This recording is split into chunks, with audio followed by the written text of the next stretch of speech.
Hello everyone, welcome to my current affairs session.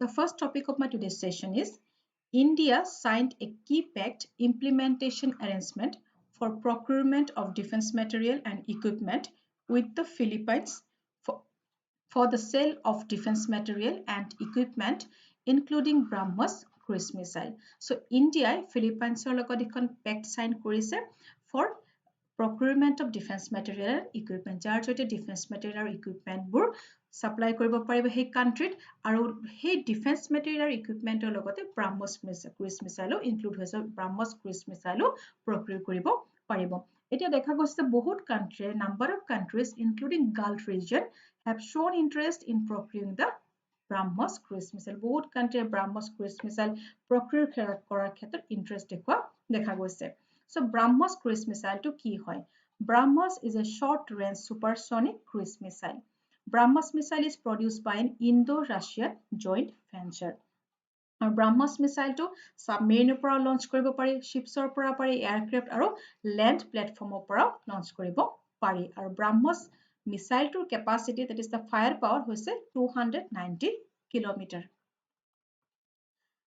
2020 18 অক্টোবৰত BrahMos missile naval version এটা Indian Navy test fire কৰিছিল in the Arabian Sea আৰু Indian Air Force air launch version এটা BrahMos missile test fire কৰিছিল in the Bay of Bengal so মনত ৰাখিব Indian Navy যেটো naval version to test fire কৰা হৈছিল Arabian Sea আৰু air launch যেটো version হেতু আপোনাৰ test fire কৰা হৈছিল Bay of Bengalত so Philippines Defense Secretary হৈছে Delphine Lorenzana আৰু Philippines currency হৈছে Philippines peso okay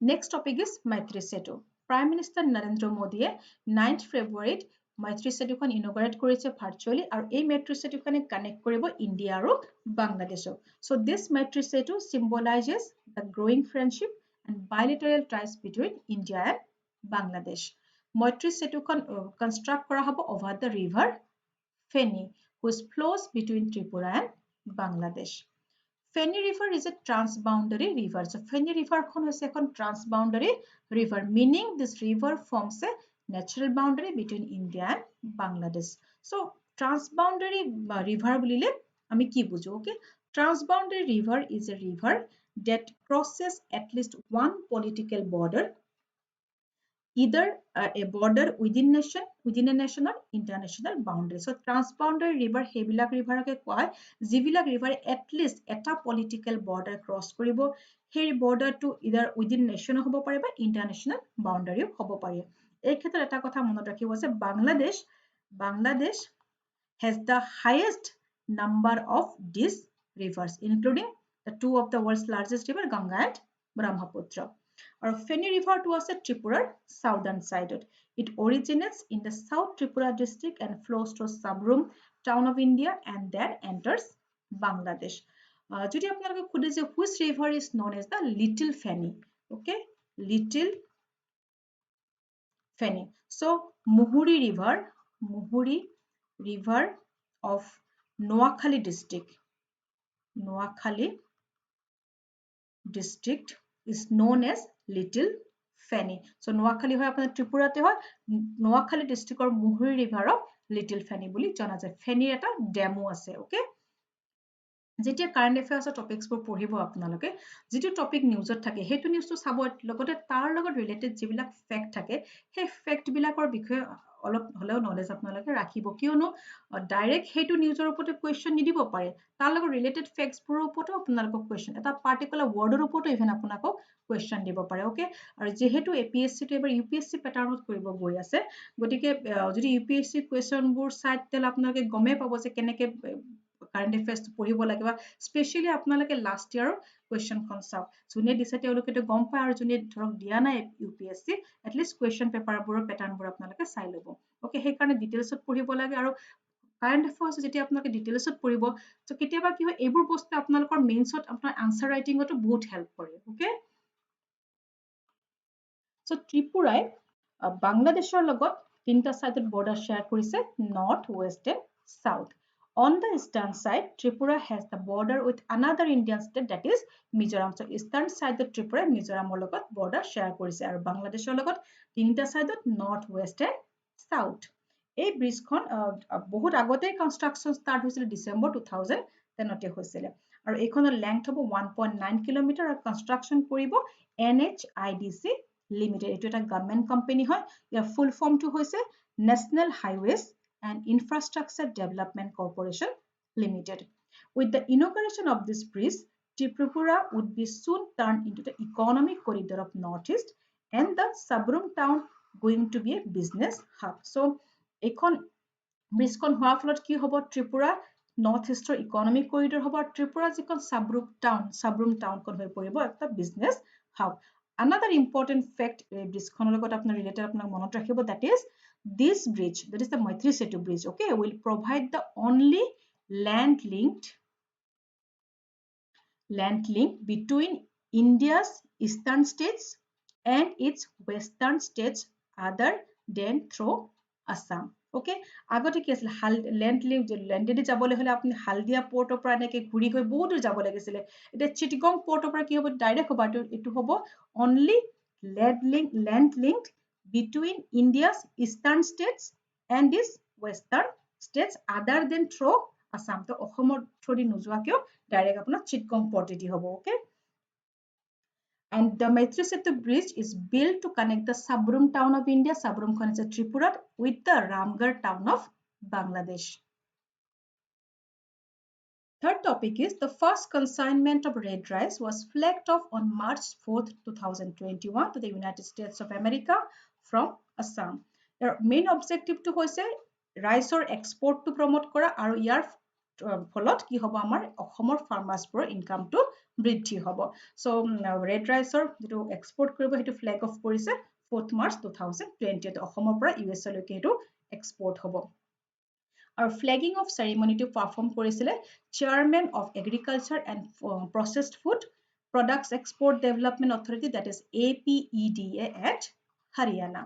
The red rice is being sourced from India by the leading rice exporter namto monot rakhibo LT Food. A red rice eta biশেষত্ব হল যে red rice grow হোৱাৰ ক্ষেত্ৰত কোনো chemical fertilizer দৰকাৰ, so it can be grown without the use of any chemical fertilizer. আৰু red rice তো আমাৰ অসমত জনা হয় বাও ধান বুলি rice তো হৈছে এটা খৰিফ crop আৰু riceৰ কাৰণে লাগে alluvial soil আৰু red rice ৰ যেটো component থাকে যাৰ কাৰণে আমি যে আমি consume কৰিব পাৰো partially halt or unhalt যেটো মানে upper part layer হেতু remove কৰিব পাৰি বা remove নকৰাকেও consume কৰিব পাৰি so সেই component টো হৈছে anthocyanin. So anthocyanin to কি হয় anthocyanin is a blue violet and red flavonoid pigment found in the plants. Anthocyanin are water-soluble vacuolar pigments that, depending on their pH, may appear red, purple, blue, and black. So red, purple, or blue, but black hoye anthocyanin to thokar kana. Jibilak food rich anthocyanin ase hebur hoise blueberry, raspberry, black rice, and black soybean. Ottukal Pongal. Ottukal Pongal to hoise the largest women gathering festival in the world. Ottukal Pongal to celebrate kora hoy Kerala. It is a famous Malayalam festival. So Pongal festival to বিষয়ে আপোনালোকে জানে আৰু বহুত এক্সামত আহেও Pongal festival to celebrate কৰা হয় ক'ত তামিলনাডুত তামিলনাডু Pongal festival to হয় it's a harvest festival okay harvest festival January February celebrate কৰা হয় আৰু Ottukal Pongal to celebrate কৰা হয় February March আৰু এটো হৈছে এটা women festival ইয়াত অকল women বিলাক মহিলা সকলে ইয়াত festival টোত এলা হয় so Ottukal Pongal বুলি আহিলে বহুত হেতু কনফিউজ হ'ব পাৰে যে Pongal টো কেসাগে Ottukal Pongal বুলি কয় ওকে so ষ্টেটৰ নাম সুধিব পাৰে বা দুটাই দিলে Ottukal Pongal বা Pongal তো আপোনাক ম্যাচ কৰিব পাৰে যে কোনটো ষ্টেটৰ বা কি ফেষ্টিভেল হয় এটো ওকে so মনত ৰাখিব Ottukal Pongal আৰু Pongal টো একে ফেষ্টিভেল নহয় they are different. Ottukal Pongal is the festival of the women. Only women are allowed in this festival. On the other hand, Pongal festival is a harvest festival and is celebrated in Tamil Nadu. Next topic is women in senior management. So women or senior management position of women or rank to kene kunkhon country kiman women bor senior management position ase tar fite eta women in business ekhon report ekhon 2021 report ekhon publish korise সেই report মতে ইণ্ডিয়াৰ ৰেংকটো হৈছে 3rd India ranks 3rd in the world for women working in senior management position according to the Women in Business 2021 report by Global Accounting and Consulting firm Grant Thornton. The percentage of women in senior management for India stood 39% as against a global average of 31%, which signals the changing outlook of Indian business towards working women.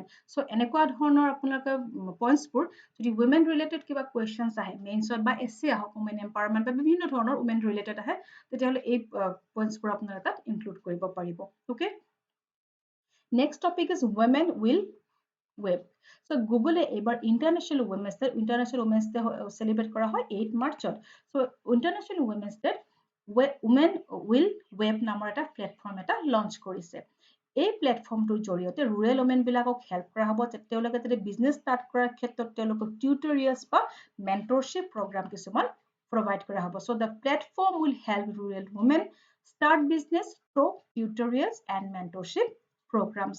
It has been launched as a part of the Google Internet Partner Program. Next is Economic Freedom Index 2021. India ranked was a globally Economic Freedom Index at 121. India came in the middle of the pack among Asia Pacific countries. Globally 121 and Asia Pacific countries India ranked was a 26th out of 40 countries, scoring 56.5 points. First rank is Singapore, second rank New Zealand, and the third rank is Australia. And for the first time, Economic Freedom Index Hong Kong exclude kora hoise. So question from kunkhon country ke Economic Freedom Index exclude kora. So the Hong Kong is excluded from this ranking for the first time. Now, what is economic freedom? Economic freedom is an annual index ranking created in 1995 by conservative think tank, the Heritage Foundation is a think tank and the Wall Street Journal to measure the degree of economic freedom in the world's nation. So, a ranking to create korisile Heritage Foundation aru Wall Street Journal. Okay, the annual index aru a index 12টা ইন্ডিকেটৰ দিয়া হয় okay 12 ইন্ডিকেটৰ index ranks 12 indicators 12টা ইন্ডিকেটৰ দিয়া হেবোৰ প্ৰপাৰ্টিৰ পৰা হৈছে financial ফ্ৰীডমলৈকে আৰু সেই 12টা ইন্ডিকেটৰক আকৌ 4টা category আন্ডাৰত ৰখা হয় 4টা category hall rule of law okay size of government regulatory efficiency and open market আৰু হেৰিটেজ ফাউণ্ডেশ্যনৰ হেডকোৱাৰ্টাৰটো আছে ৱাশ্বিংটন ডিসি ইউএছত founded হৈছিলে 16 February 1973 আৰু chairperson আছে Thomas A. Saunders. Our last topic is joint exercise Daslik. Indiaৰ যিবিলাক এক্সাৰসাইজ আছে আপোনাৰ সেই এক্সাৰসাইজ বিলাকৰ আপোনালোকে ধুনীয়াকৈ এখন লিষ্ট বনাই ৰাখিব তেতিয়া কি হ'ব আপোনালোকৰ কনফিউজন সেপাৰেটলি এখন লিষ্ট বনাই ৰাখিব okay so the second edition of joint exercise Daslik between Indian Army and Uzbekistan Army is being held in India. So, a Daslik exercise to hoise Indian Army aru Uzbekistan Army major. The exercise is based on counter-terrorist operations and aims at enhancing military cooperation. A second edition jitu hobo hoise Daslik exercise hetu start hoisile apuna Chaubetia in Uttarakhand. Okay, our first edition to hoisile apuna November 2019 hetu hoisile Tashkent. So second edition jitu hoise apuna hetu Chaubetia Uttarakhand and first edition to hoisile November 2019 Tashkent. The focus of this joint exercise would be on counter terrorism. So আজি current affairs এখিনি আছিল next আমি current affairs session আৰু কিছুমান important news লৈ আহিম till then bye bye thank you